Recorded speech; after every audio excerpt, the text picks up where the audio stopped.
वो मीडियम पे तो डिपेंड करेगा ही, जैसे वाटर है तो कुछ और रिफ्रैक्टिव इंडेक्स, ग्लास है तो कुछ और रिफ्रैक्टिव इंडेक्स, लेकिन वो इस बात पे भी डिपेंड करेगा कि किस कलर का लाइट आया था। It bends towards normal. और ऐसे सिचुएशन में देखा जाए तो एंगल ऑफ रिफ्रैक्शन छोटा होगा एंगल ऑफ इंसिडेंस से। जैसे चल रहा है, मान लो ऐसे चल रहा है, ऐसे ऐसे ऐसे करके चल रहा है, ऐसे करके चल रहा है, ठीक है बच्चों। एक कदम जो ले रहा हूँ मान लो वो 1 मीटर का है और 1 सेकंड में मैंने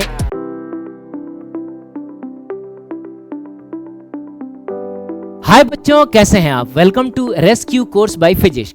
बच्चों आज के इस लेक्चर में हम स्टार्ट करने जा रहे हैं रिफ्रैक्शन, ठीक है। अब तक हमने रिफ्लेक्शन देखा था, अब हम बात करेंगे रिफ्रैक्शन की, ठीक है। तो इसमें बच्चों ना सबसे पहले तो मैं आपको बता दूं कि फॉर एनी वेव, किसी भी वेव के लिए, जैसे मान लो कि यहाँ मैंने किसी धागे में एक वेव क्रिएट किया है, ठीक है।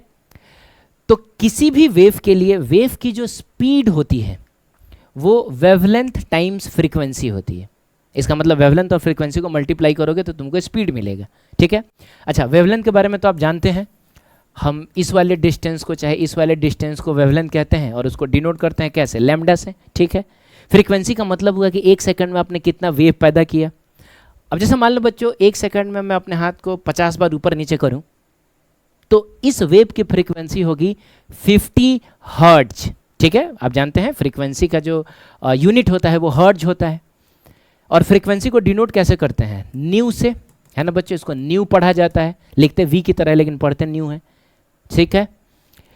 तो हम कह सकते हैं कि speed which is v is equal to lambda into nu, यानी speed is equal to wavelength into frequency.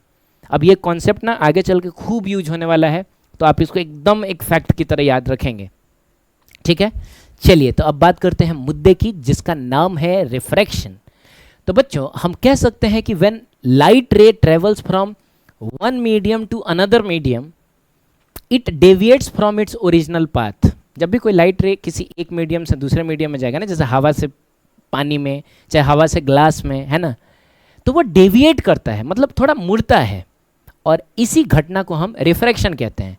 तो जैसे मान लो कि यहाँ पर 2 मीडिया है, मीडियम 1 मीडियम 2, ठीक है। हो सकता है ऊपर हवा हो नीचे ग्लास हो, ऊपर हवा हो नीचे पानी हो, ऊपर पानी हो नीचे ग्लास हो, कोई भी 2 मीडियम हो सकता है। तो कोई रे ऑफ लाइट आया, इनको सेपरेट करने वाले इंटरफेस से टकराया, तो आप जानते हैं इसको आप इंसिडेंट रे कहते हैं। तो एक काम तो आप खुद से करेंगे, क्या बोलो? नॉर्मल ड्रॉ करेंगे। सही है बच्चों, क्या करेंगे? नॉर्मल ड्रॉ करेंगे। अब यार अगर ये इस मीडियम में एंटर करने वाला है ना, देखो वापस लौटने की घटना हम पहले ही पढ़ चुके हैं, रिफ्लेक्शन। अब हम इसको दूसरे मीडियम में एंटर कराएंगे तो ये सीधा नहीं जाएगा, या तो ये नॉर्मल की तरफ मुड़ेगा, नहीं तो ये नॉर्मल से दूर भागेगा, मतलब या तो इधर नहीं तो इधर। और देखो बचपन में यानी 10th क्लास में आपने पढ़ा होगा कि जब भी कोई लाइट रे किसी रेयरर से डेंसर में जाता है तो नॉर्मल की तरफ मुड़ता है, और डेंसर से रेयरर में जाता है तो नॉर्मल से दूर भागता है। तो अभी फिलहाल हम मान लेते हैं कि ये रेयरर मीडियम है और ये डेंसर मीडियम है, तो जाहिर सी बात है ये नॉर्मल की तरफ मुड़ेगा, ठीक है बच्चों। और इसको हम रिफ्रैक्टेड रे बोलेंगे क्योंकि ये रिफ्रैक्शन से मिला है, इस घटना को ही रिफ्रैक्शन बोला जाता है, ठीक है। अब यार नॉर्मल और इंसिडेंट रे के बीच के एंगल को हम आई से डिनोट करेंगे और हम इसको एंगल ऑफ इंसिडेंस बोलेंगे। नॉर्मल और रिफ्रैक्टेड रे के बीच के एंगल को हम आर से डिनोट करेंगे और हम इसको बोलेंगे एंगल ऑफ रिफ्रैक्शन। पिछली बार आर एंगल ऑफ रिफ्लेक्शन था, अभी आर एंगल ऑफ रिफ्रैक्शन है, ठीक है बच्चों। चलिए बात करेंगे कि रिफ्रैक्शन में ना स्पीड और वेवलेंथ चेंज हो जाता है, लेकिन फ्रीक्वेंसी और कलर चेंज नहीं होता है, ठीक है। और बच्चों याद रखना, कलर डिपेंड्स अपॉन फ्रीक्वेंसी। तो चूंकि फ्रीक्वेंसी चेंज नहीं हुआ इसीलिए कलर भी चेंज नहीं होगा। मतलब हवा में अगर वो रेड कलर का है तो पानी में भी जाके वो रेड ही कलर का होगा। हाँ, पानी ट्रांसपेरेंट होना चाहिए। अब ऐसा ना कि पानी में आपने ब्लू कलर की स्याही डाल दी, इंक डाल दिया, तो जाहिर सी बात है कोई भी रे अंदर जाएगा तो वो उसका जो कलर है वो पानी के हिसाब से चेंज हो जाएगा। तो अगर पूरी तरीके से ट्रांसपेरेंट है तो बच्चों रिफ्रैक्शन में कलर चेंज नहीं होता है क्योंकि फ्रीक्वेंसी चेंज नहीं होती है। अच्छा, आपको याद है हमने पढ़ा था कि रिफ्लेक्शन में जब रे अपने ही मीडियम में लौट जाता था तो कुछ भी चेंज नहीं होता था क्योंकि वो अपने मीडियम में लौट जाता था। यहाँ मीडियम चेंज हो रहा है तो कुछ तो चेंज होगा। क्या चेंज होगा? स्पीड और वेवलेंथ, ठीक है बच्चों। मैं इसको एक रियल लाइफ के एग्जांपल से रिलेट करता हूँ। जैसे हम लोग भी अगर मीडियम चेंज करें ना तो हमारी स्पीड पर भी असर पड़ेगा। जैसे मान लो कि अभी क्या है कि मैं ना हवा में चल रहा हूँ, एक्चुअली हवा में नहीं, मतलब जब पैर तो ज़मीन पे ही है, लेकिन बाकी बॉडी तो हवा में है ना। तो जब मैं हवा में चल रहा हूँ, ठीक है, अच्छा एक पैर से चल रहा हूँ, मान लो ऐसे चल रहा हूँ, ऐसे ऐसे ऐसे करके चल रहा हूँ, ऐसे करके चल रहा हूँ, ठीक है बच्चों। तो एक काम करते हैं ना, मैं एक कदम जो ले रहा हूँ मान लो वो 1 मीटर का है, और 1 सेकंड में मैंने 1 2 3 4 कदम ले लिया, ठीक है बच्चों। तो एक कदम को मैं एक वेवलेंथ बोल दूंगा, वेवलेंथ जिसको मैं डिनोट करूंगा लैम्डा से, है ना बच्चों। अरे बोलना यार, एक कदम जो है उसको एक वेवलेंथ बोलूंगा। देखो वेवलेंथ बोला किसको जाता है, जिस सेक्शन ऑफ मोशन को बार बार रिपीट किया जाए उसी को एक वेवलेंथ बोला जाएगा। तो मेरा एक कदम ही एक वेवलेंथ हो गया। और समझ लो बच्चों 1 सेकंड में, मतलब यहां से यहां जाने में मुझको 1 सेकंड का समय लगा, ठीक है। तो मेरी फ्रीक्वेंसी कितनी हो गई, तो फ्रीक्वेंसी का मतलब होता है 1 सेकंड में कितना वेव बना है। तो आप ध्यान से देखिए, तो 1 सेकंड में मैंने 4 कदम लिया है, इसका मतलब मेरी फ्रीक्वेंसी जो हो गई वो हो गई 4 हर्ट्ज। Is it clear. तो आप बताइए मेरी स्पीड कितनी हो गई। तो बच्चों स्पीड निकालने के लिए आप वेवलेंथ और फ्रीक्वेंसी को मल्टीप्लाई करें। तो वेवलेंथ है 1, फ्रीक्वेंसी है 4, तो 1 × 4 करोगे और स्पीड निकाल रहे हो तो मीटर पर सेकंड में आएगा। और वैसे भी बच्चों हर्ट्ज का मतलब 1/सेकंड होता है। अरे तो यहाँ से मीटर और यहाँ से 1/सेकंड मिलकर मीटर पर सेकंड हो जाएगा, यानी मेरी स्पीड है 4 मीटर पर सेकंड। बात सही भी है। 1 सेकंड में मैंने 1 2 3 4 कदम लिया है, इसका मतलब मैं 4 मीटर चला, तो मेरी स्पीड हो गई 4 मीटर पर सेकंड, ठीक। अब क्या है ना कि मान लो पानी है, पानी में मैं चल रहा हूँ, कमर तक पानी भरा हुआ है और मैं एक पैर से ही चल रहा हूँ, ठीक है। तो आपको क्या लगता है उतनी ही मेहनत करके अब मैं अगर कूदूं तो क्या मैं 1 मीटर दूर जाऊंगा क्या? अनपढ़ आदमी भी बोलेगा कि नहीं, मेरे कदम छोटे छोटे हो जाएंगे, भले मेहनत मैंने उतना ही किया है, लेकिन मीडियम की वजह से अब मेरा एक कदम 1 मीटर का नहीं होगा, मान लो बच्चों आधा मीटर का है, ठीक है। अब मेरे कदम छोटे हो गए, अब मेरा जो वेवलेंथ है वो हो गया 1/2 मीटर। लेकिन रुको 1 मिनट, फ्रीक्वेंसी में बदलाव नहीं होगा बच्चों, क्योंकि मेरे दिमाग में ये बात बचपन से सेट है कि जब भी मैं चलूंगा तो 1 सेकंड में मैं 4 कदम चलूंगा। तो वो मैं हवा में भी चलूंगा तब भी मेरा दिमाग जो मेरे पैरों को इंस्ट्रक्शन देगा वो 4 कदम चलने का ही देगा, और मैं पानी में भी चलूंगा तब भी वो बोलेगा तुमको 4 कदम ही चलना है। क्योंकि फ्रीक्वेंसी यानी 1 सेकंड में मेरे पैर कितने कदम आगे बढ़ेंगे वो मीडियम की प्रॉपर्टी नहीं है, वो दिमाग से कंट्रोल होता है बच्चों। अरे बोलना यार, यानी अब की बार भी मैं 1 सेकंड में 4 कदम ही चलूंगा, बस अंतर इतना है कि कदम छोटे छोटे हो जाएंगे।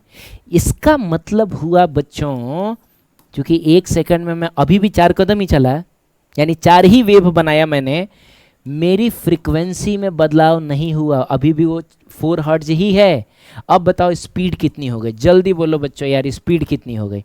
क्या करें, दोनों को मल्टीप्लाई करें, दोनों को मल्टीप्लाई करोगे 1/2 × 4 हो जाएगा, 1/2 × 4 मिला जुला के 2 मीटर पर सेकंड हो गया। पिछली बार कितना था बच्चों, तो ये 4 मीटर पर सेकंड था। क्या देखा आपने, देखा आपने कि वेवलेंथ भी आधा हो गया और स्पीड भी आधी हो गई। वेवलेंथ और स्पीड चेंज हो गया मीडियम के चेंज होते ही। तो जिस तरीके से हमारे साथ ऐसा होता है उसी तरीके से रे ऑफ लाइट के साथ भी ऐसा ही होता है। वो भी जब किसी डेंसर मीडियम में जाएगा तो उसकी स्पीड कम हो जाएगी। क्लियर है बच्चों? हाँ, लेकिन फ्रीक्वेंसी में बदलाव ना हमारे साथ हुआ है ना उसके साथ होगा। क्लियर? तो एक बहुत अच्छा एग्जाम्पल मैंने आपको दिया इस चीज़ को बढ़िया से समझने के लिए। अच्छा एक बात और समझना, जितने टाइम्स वेवलेंथ कम होगा उतने ही टाइम्स फ्रीक्वेंसी भी सॉरी बच्चों, जितने टाइम्स वेवलेंथ कम होगा उतने ही टाइम्स स्पीड भी कम होगी। और एक्चुअली स्पीड कम ही हुई है वेवलेंथ के कम हो जाने की वजह से। ठीक है, चलिए, तो ये बात ध्यान रखना बच्चों। अब देखो क्या है कि जब भी कोई लाइट रे रेयरर से डेंसर में जाएगा ना, है ना बच्चों, रेयरर से डेंसर में जाएगा तो वो नॉर्मल की तरफ मुड़ता है। देखो ऐसे जा रहा था, ऐसे घूम गया, ठीक है, इट बेंड्स टुवर्ड्स नॉर्मल। और ऐसे सिचुएशन में देखा जाए तो एंगल ऑफ रिफ्रैक्शन छोटा होगा एंगल ऑफ इंसिडेंस से, ठीक। लेकिन जब कोई लाइट रे डेंसर टू रेयरर जाएगा, ऊपर वाला मीडियम आपकी बात डेंसर है, वो शकल से भी आपको दिख रहा होगा, तो ये नॉर्मल से दूर भागेगा। तो जैसे मान लो बच्चों ऐसे आ रहा था तो सीधा ना जाके नॉर्मल से दूर भागेगा, उधर जाएगा, तो उधर की तरफ चला गया। और इस केस में जो एंगल ऑफ रिफ्रैक्शन है वो greater than angle of incidence होगा, ठीक है, मतलब वो दिख रहा है, ऐसा कुछ रटने की जरूरत नहीं है। तो ये बचपन से हम जानते हैं, रेयर से डेंसर नॉर्मल की तरफ मुड़ेगा, डेंसर टू रेयर नॉर्मल से दूर जाएगा। और इसका जो एग्जैक्ट रीजन है वो हम यहाँ नहीं देख पाएंगे, यहाँ बस ऐसा काम चलाओ रीजन, अगर कोई बताना चाहे तो बता सकता है, लेकिन वो सब फालतू का रीजन होता है। एक्चुअल रीजन वेव ऑप्टिक्स में देखने को मिलेगा कि ऐसी क्या मजबूरी थी कि इनको मुड़ना पड़ा, वो मजबूरी हम वेव ऑप्टिक्स में समझेंगे, ठीक है बच्चों। चलिए, रेयरर से डेंसर में जाए, डेंसर मीडियम में जा रहा है तो भाई स्पीड भी कम होगा और वेवलेंथ भी कम होगा, ठीक है, समझ गए आप, स्पीड और वेवलेंथ दोनों कम होगा। लेकिन अगर रेयरर में जा रहा है, मतलब पानी से निकल के अब हवा में जा रहा है, तो जाहिर सी बात है वेवलेंथ भी बड़ा होगा और स्पीड भी बढ़ जाएगी, ठीक है बच्चों, तो याद रखना ये सब बात। Refractive index of a medium, ठीक है, किसी भी मीडियम का रिफ्रैक्टिव इंडेक्स जिसको हम म्यू से डिनोट करते हैं, कहीं कहीं एन से भी डिनोट किया जाता है, ये क्या होता है, ठीक है, तो समझना बच्चों, समझने वाली चीज़ है। डेफिनेशन तो हम लोग रट ही लेंगे, फॉर्मूला तो रट ही लेंगे, लेकिन मेन बात है आपको फील होना चाहिए कि रिफ्रैक्टिव इंडेक्स कहना क्या चाहता है। तो बच्चों क्या है कि जैसे मान लो कि रे ऑफ लाइट ना शुरू में वैक्यूम में था, बोलो वैक्यूम का मतलब हुआ कोई मीडियम ही नहीं है, यानी सबसे ज़्यादा रेयरर मीडियम वैक्यूम ही होगा। इवन हवा भी तो थोड़ा बहुत डेंसर हो गया ना, क्योंकि हवा में भी पार्टिकल्स हैं, तो ये दुनिया का सबसे ज़्यादा रेयरर मीडियम अभी फिलहाल है। अब ये किसी और डेंसर मीडियम में जा रहा है तो जाहिर सी बात है नॉर्मल की तरफ मुड़ेगा। चलिए, लाइट की स्पीड को वैक्यूम में हम सी से डिनोट करते हैं, जो कि होता है 3 लाख किलोमीटर पर सेकेंड। कितना होता है बच्चों? 3 लाख किलोमीटर पर सेकेंड, सही है।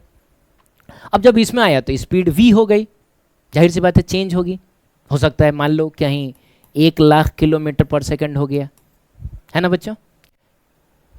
लाइट का जो वेवलेंथ है वैक्यूम में हमने उसको लैम्डा नॉट से डिनोट किया है, क्योंकि थोड़ा स्पेशल टाइप का है ना, वैक्यूम थोड़ा स्पेशल मीडियम हो गया, इसीलिए लैम्डा नॉट से डिनोट करेंगे।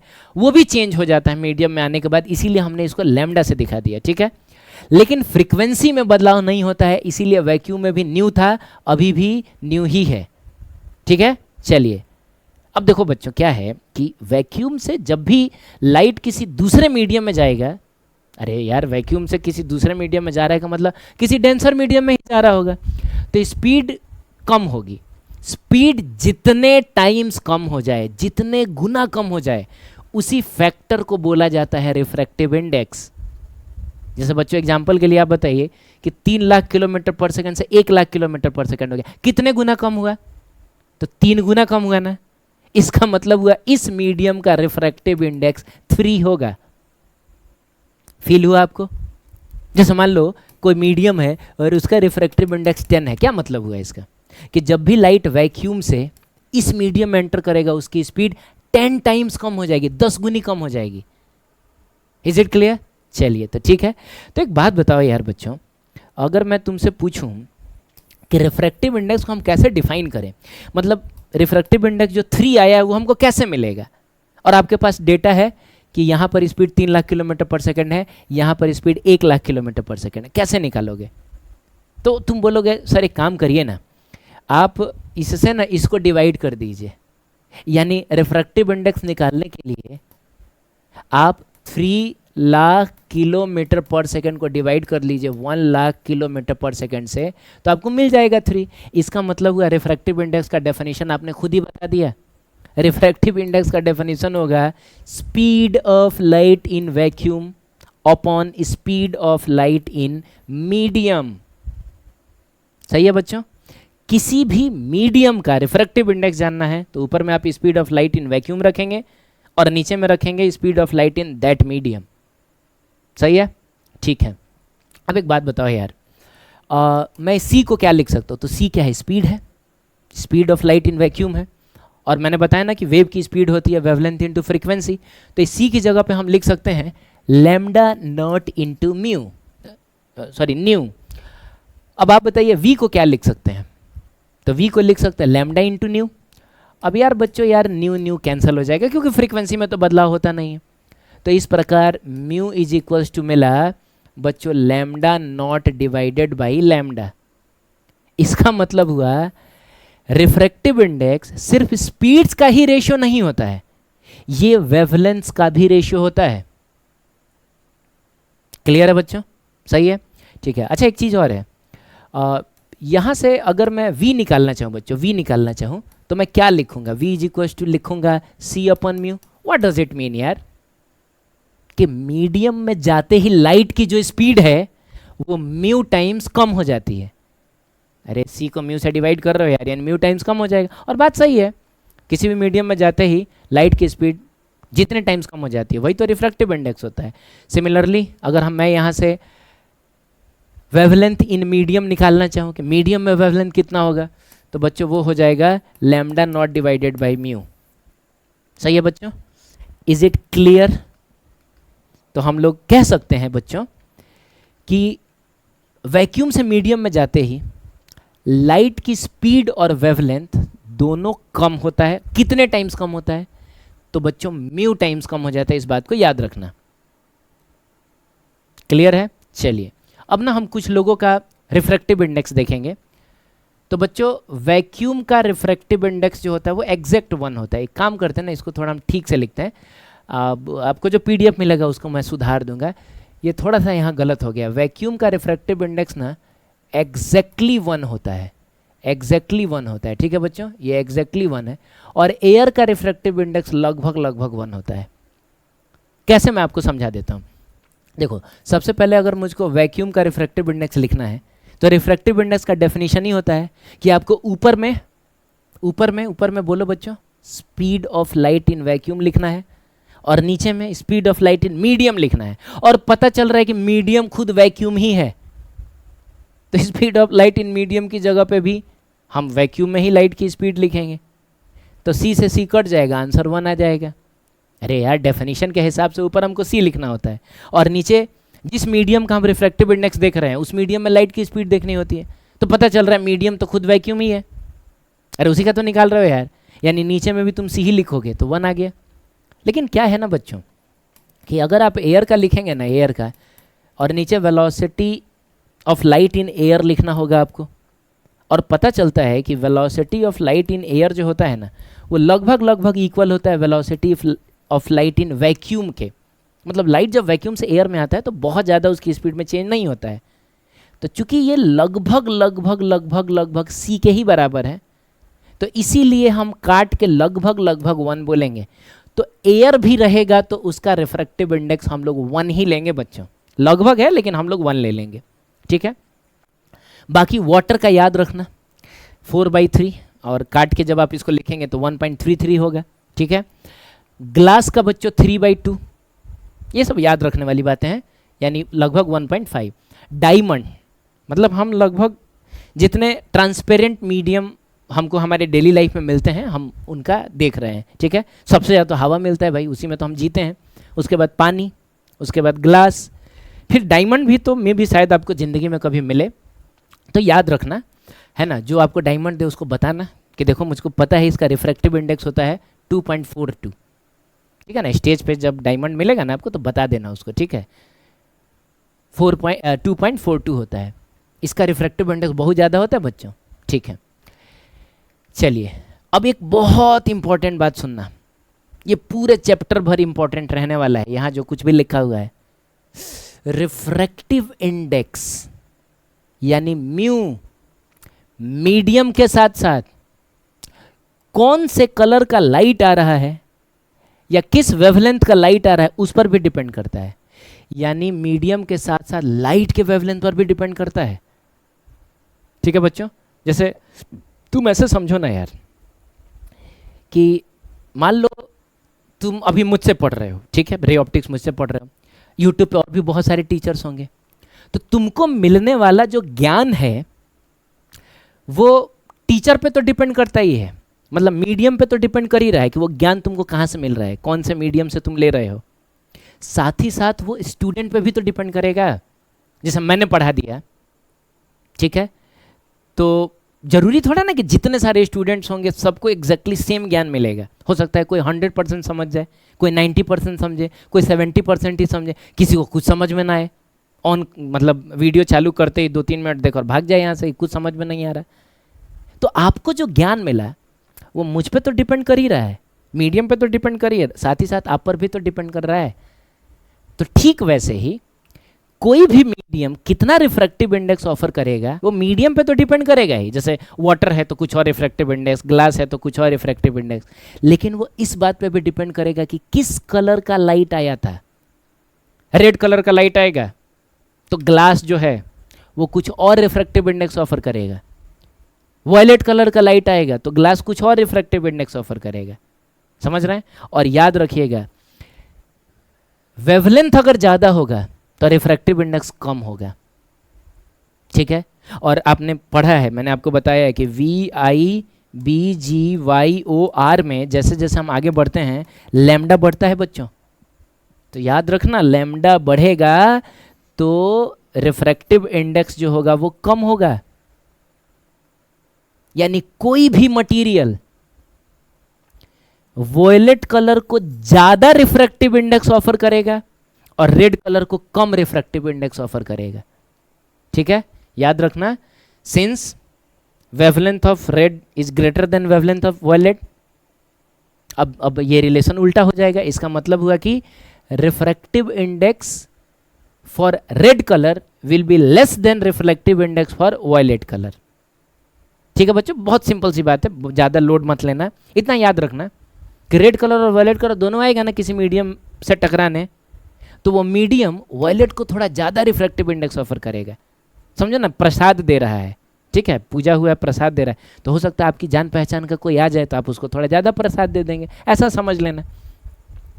तो वॉयलेट थोड़ा ज़्यादा जान पहचान का आदमी है, तो वॉयलेट कलर को ज़्यादा रिफ्रैक्टिव इंडेक्स ऑफर करेगा, रेड कलर को कम रिफ्रैक्टिव इंडेक्स ऑफर करेगा। और अगर हम एग्जाम्पल लें तो ग्लास जो है ना बच्चों, वो रेड कलर को ऑफर करता है 1.520 और वॉयलेट कलर को ऑफर करता है 1.525। अच्छा ध्यान से देखो तो डेसिमल के एक प्लेस तक तो दोनों सेम ही है, इसीलिए हमने ऐसा पढ़ लिया कि ग्लास का 1.5 होता है। लेकिन थोड़ा डेसिमल के दूसरे तीसरे प्लेस तक जाओगे ना तो डिफरेंट रे के लिए ये डिफरेंट आएगा। कुछ ना दिया रहे तब तो ठीक है 1.5 ले लेंगे, लेकिन स्पेशली अगर दिया रहे कि ना रेड है, स्पेशली दिया रहे कि वॉयलेट है, तो रेड के लिए कुछ और, वॉयलेट के लिए कुछ और बच्चों, याद रखना। ठीक है? सही है बच्चों, आगे बढ़ें। ठीक है, अब सुनो, refractive index of medium 1 with respect to medium 2। अब मान लो बच्चों यार कि ऊपर कोई मीडियम 1 है, नीचे कोई 2 है, ठीक है, ऊपर एयर है नीचे ग्लास है, ऐसा मान लो।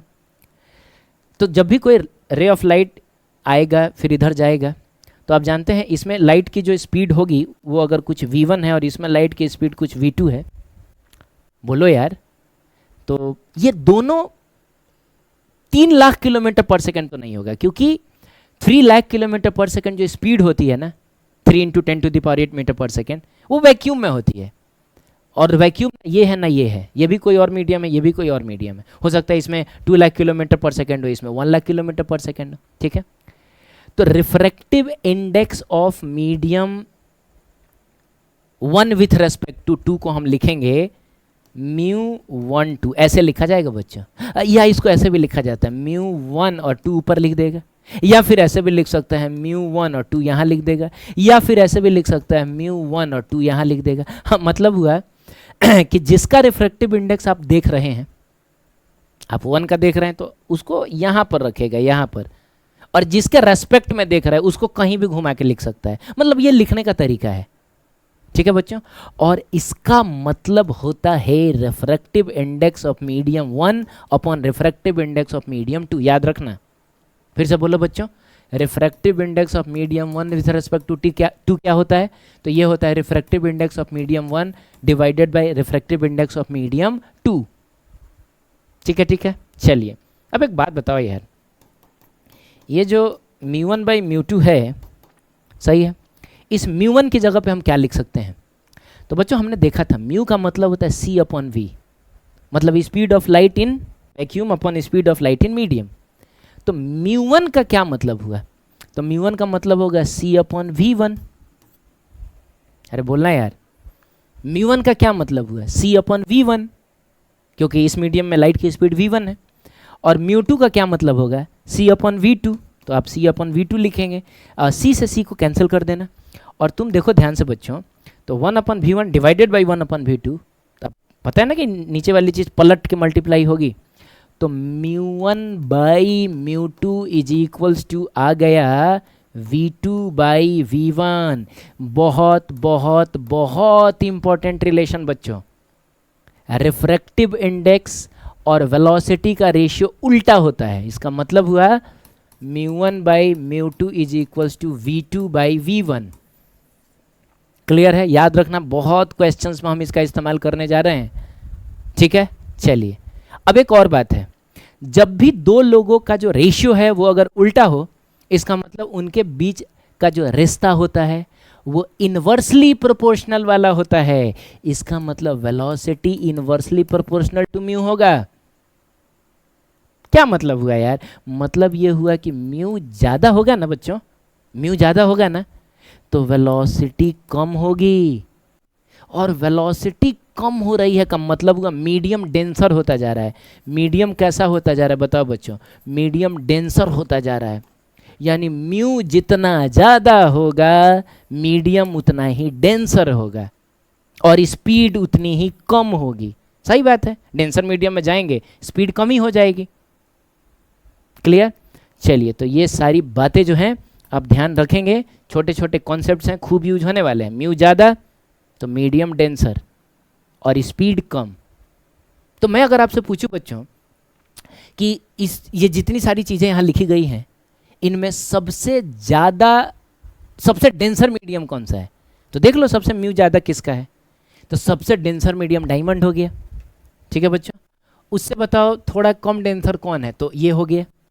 मतलब इसके रेस्पेक्ट में ये थोड़ा रेयरर है, इसके रेस्पेक्ट में ये रेयरर हो गया, और इसके रेस्पेक्ट में एयर रेयरर होगा, और सबसे रेयरर कौन होगा? तो वैक्यूम हो जाएगा।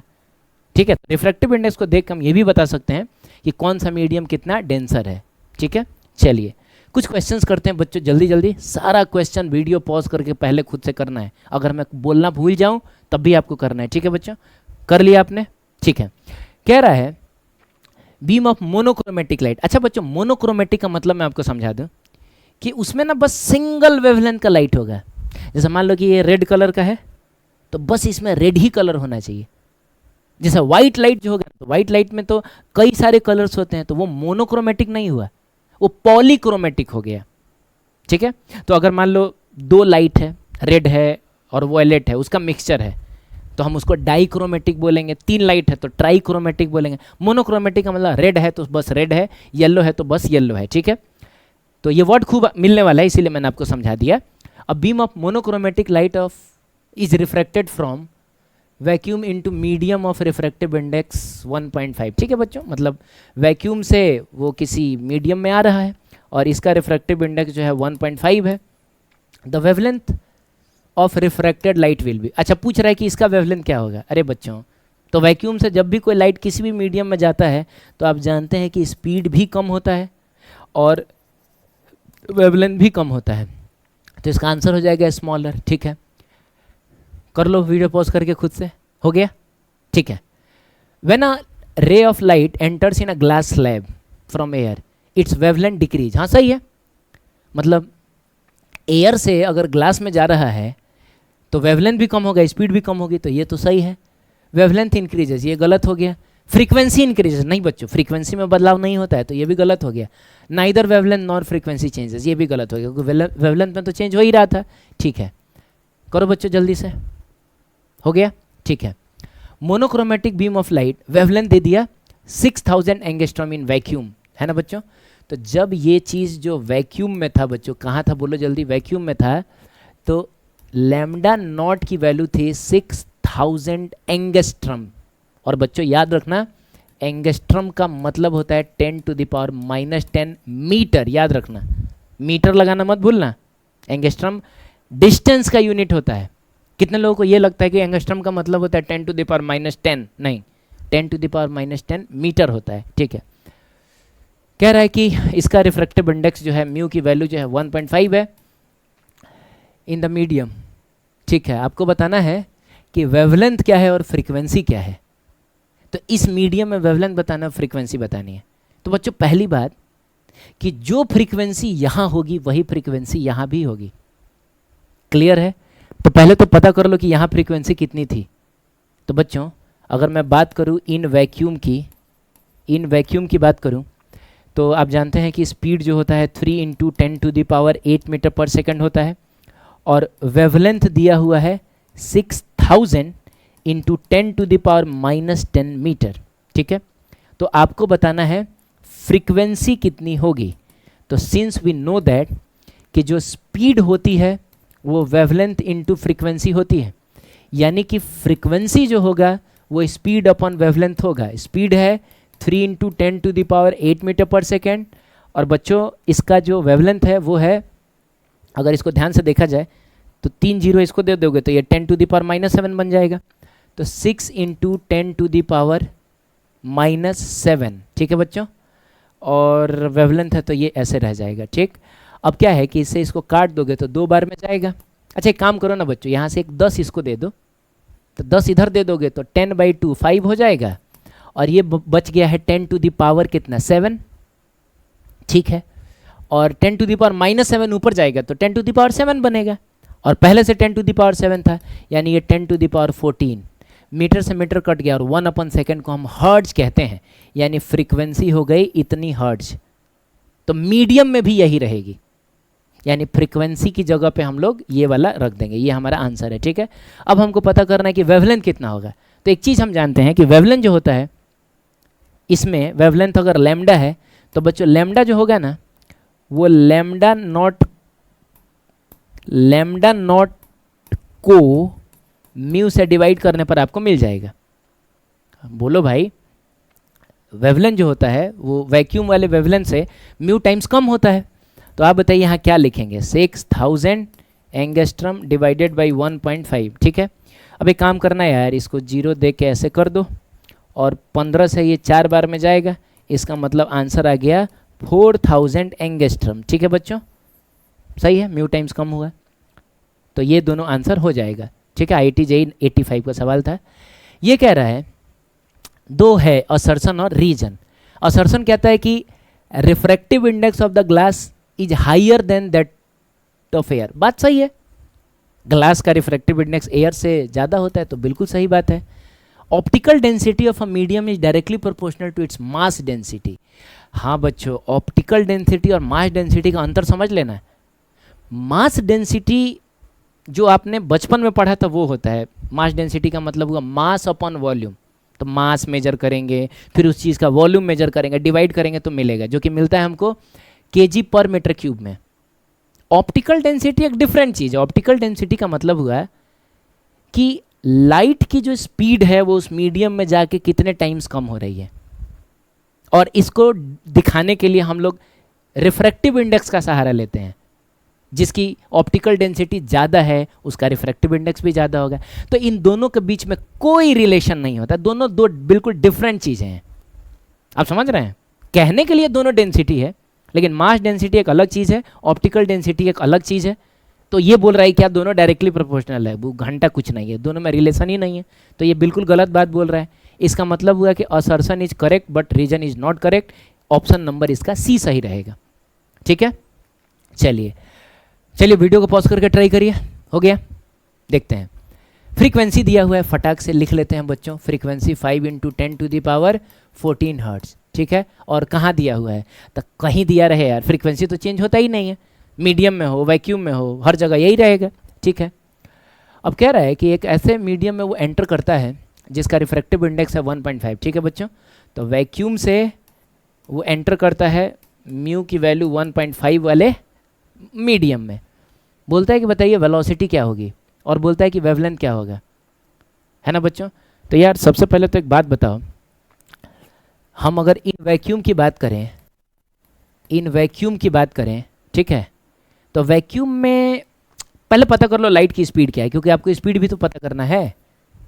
तो लाइट की स्पीड क्या है, तो बच्चों वैक्यूम में, अच्छा सॉरी, लाइट की स्पीड तो वैक्यूम में आपको पहले से पता है, 3 × 10⁸ मीटर पर सेकेंड, है ना। फ्रीक्वेंसी तो दिया ही हुआ है 5 × 10⁻14 हर्ट्ज। आप ना वेवलेंथ पता कर लो, ठीक है। तो वेवलेंथ कैसे निकलेगा, तो c डिवाइडेड बाई न्यू करके निकलेगा। फार्मूला आपको पता है, c = न्यू × लैम्डा होगा, तो लैम्डा = c/न्यू हो जाएगा। c की जगह पे 3 × 10⁻⁸ 8 मीटर पर सेकेंड, और न्यू की जगह पे 5 इंटू 10⁻14 हर्ट्ज। क्लियर बच्चों? अब इसको सॉल्व करोगे, एक काम करो ना, एक ज़ीरो इसको दे दो, तो 30 डिवाइडेड बाई 5 ये तो 6 हो जाएगा, इंटू ये 10⁻7 है। अरे बोलना यार, 10⁻7 है, और ये 10⁻14 ऊपर जाएगा 10⁻−14 बनेगा, तो अल्टीमेटली ये बन जाएगा 10⁻7 और ये आ जाएगा मीटर में। ठीक है बच्चों? अब क्या करना है कि बताना है कि मीडियम में जाने के बाद इसकी स्पीड कितनी हो जाएगी और इसका वेवलेंथ कितना हो जाएगा। क्लियर है? तो यार इन मीडियम अगर हम बात करें,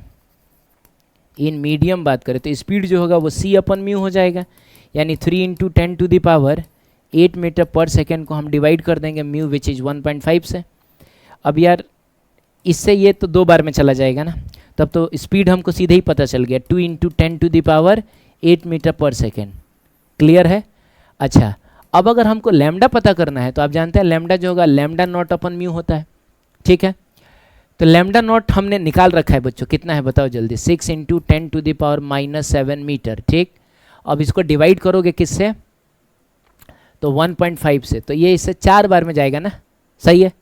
तो लैम्डा हो जाएगा आपका 4 इंटू 10⁻7 मीटर। अच्छा बच्चों, अगर हम इसको नैनोमीटर में लिखना चाहें तो हमको इसको 10⁻9 बनाना पड़ेगा, यानी इसको 100 गुना कम करना है। अरे 10⁻7 को 10⁻9 बना रहे हो तो 100 गुना छोटा कर रहे हो। अरे नेगेटिव में पावर बढ़ने का मतलब छोटा होना होता है यार, तो इसको 100 गुना छोटा करो, इसको 100 गुना बढ़ा देना। ठीक है ना बच्चों? तो ये हो जाएगा 400 और इंटू ये 10⁻9 मीटर, मिला जुला के आप इसको 400 नैनोमीटर ऐसे भी लिख सकते हैं। तो कोई बात नहीं, आप इतना भी लिख देंगे तो आपको पूरा नंबर मिलेगा, मन करे तो आप ऐसे भी कर सकते हैं। क्लियर है? तो सिंपल सी बातें हैं यार, सिंपल सी बातें हैं। आई थिंक कि आपसे भी हुआ होगा। चलिए, जेईई मेन 2025 कहता है मोनोक्रोमेटिक लाइट ऑफ फ्रीक्वेंसी इतना, फ्रीक्वेंसी दे दिया हमको बच्चों, फ्रीक्वेंसी कितना दे दिया, 5 इंटू 10⁻14 हर्ट्ज। ठीक है, in air, incident on medium, refractive wavelength. अरे यार बच्चों एग्जैक्टली सेम सवाल है, तुम देख लो, सेम सवाल है, ये सेम सवाल है। इसमें भी 5 इंटू 10⁻14 हर्ट्ज था और रिफ्रैक्टिव इंडेक्स 1.5 था, इसमें भी वही है, और आपसे वेवलेंथ पूछा है।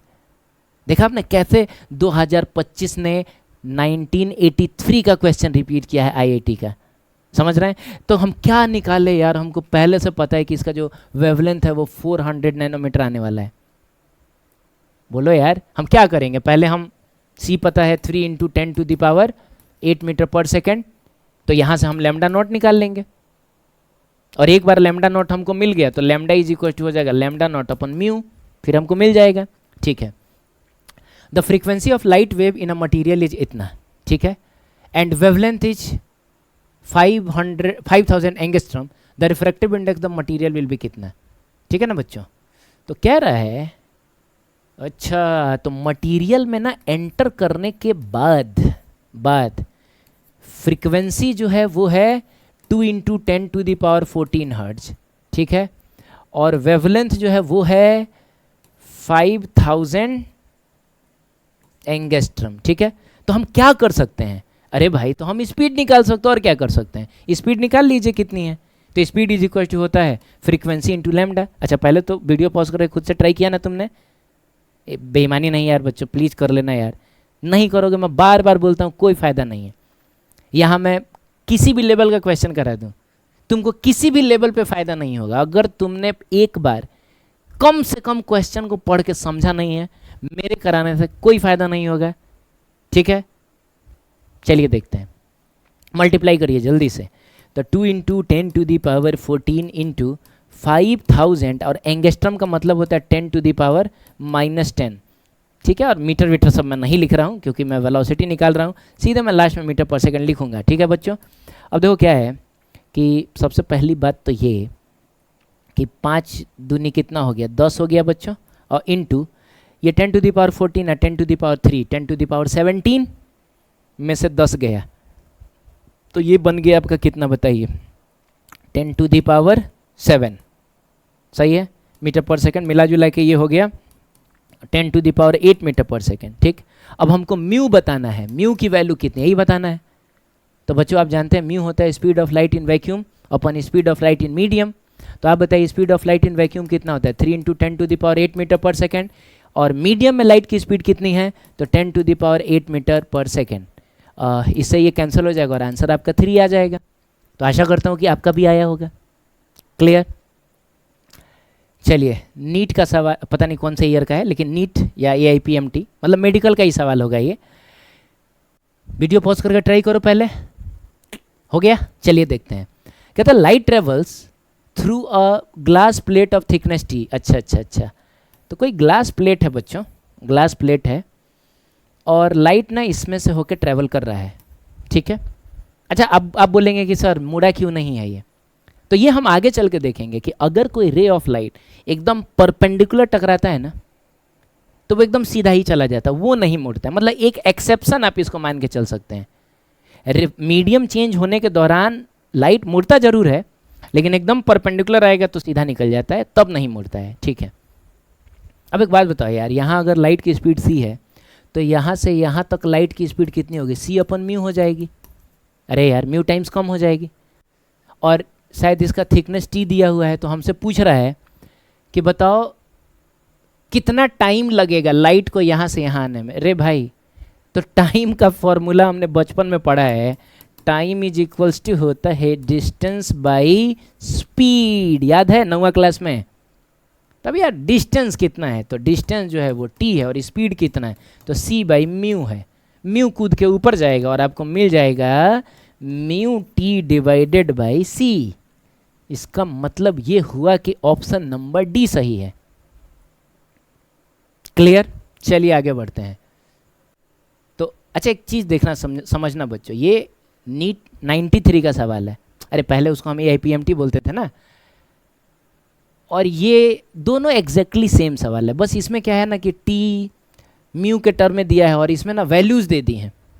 T दे दिया है कि 4 मिलीमीटर है और म्यू दे दिया है कि 3/2 है। तो करिए, बताइए आंसर कितना आ रहा है। हो गया? चलिए देखते हैं। तो सबसे पहले बताओ कितना दिया हुआ है, जल्दी बोलो यार बच्चों। तो 4 मिलीमीटर ये हो गया आपका थिकनेस। ठीक है, और लाइट की स्पीड इतने इसमें जाने के बाद क्या हो जाएगी तो c/μ। ठीक है, ये स्पीड हो गई। तो हम जानते हैं टाइम इज इक्वल्स टू होता है डिस्टेंस अपॉन स्पीड, है ना बच्चों। Time is equal to distance upon speed. Distance की जगह पे लिखिए 4, मिली का मतलब 10 टू द पावर -3 होता है बच्चों। सही है, और स्पीड कितना है तो c की जगह पे हम लिखेंगे 3 × 10 टू द पावर 8 मीटर पर सेकेंड, और डिवाइडेड बाई बच्चों म्यू की जगह पे कितना तो 3/2 लिखोगे। अब बोलो यार, अब इसको सॉल्व करोगे तो कितना मिलेगा तुमको, बोलो बोलो जल्दी बोलो। तो 3 से ये कैंसिल हो जाएगा और ये 2 कूद के ऊपर आएगा, यहाँ आएगा। अरे बोलना यार, ये इसे पलट के मल्टीप्लाई होगा तो 2 कूद के यहाँ आएगा ना। तो ये हो गया 4 × 10 to the power -3 divided by 2 × 10 to the power 8, और जाहिर सी बात आंसर सेकंड में आएगा क्योंकि आप टाइम निकाल रहे हैं। तो इसे ये कटेगा, 2 बार में जाएगा, तो जिसका शुरू में 2 होगा। कमाल की बात है, सबके शुरू में 2 है। चलो आगे बढ़ो। तो 2 × अच्छा ये 10 टू द पावर 8 ऊपर जाएगा, 10 टू द पावर -8 बनेगा, तो this will become 10 to the power -11 second. ठीक है बच्चों, तो 2 × 10 टू द पावर -11 सेकेंड। ठीक है, तो आशा करता हूँ कि आपको रिफ्रैक्टिव इंडेक्स का कॉन्सेप्ट समझ में आया होगा। हमने लगभग हर वैरायटी के क्वेश्चंस भी कर लिए। ठीक है, तो इससे रिलेटेड कोई भी क्वेश्चन किसी भी एग्जाम में आपसे पूछेगा, बिल्कुल आपसे बनेगा। ठीक है बच्चों, आशा करता हूँ चीज़ें आपको समझ में आई होंगी। कोई भी डाउट होगा, कोई भी सजेशन होगा, कमेंट करना। चलिए मिलते हैं हम लोग नेक्स्ट लेक्चर में, तब तक के लिए थैंक यू सो मच।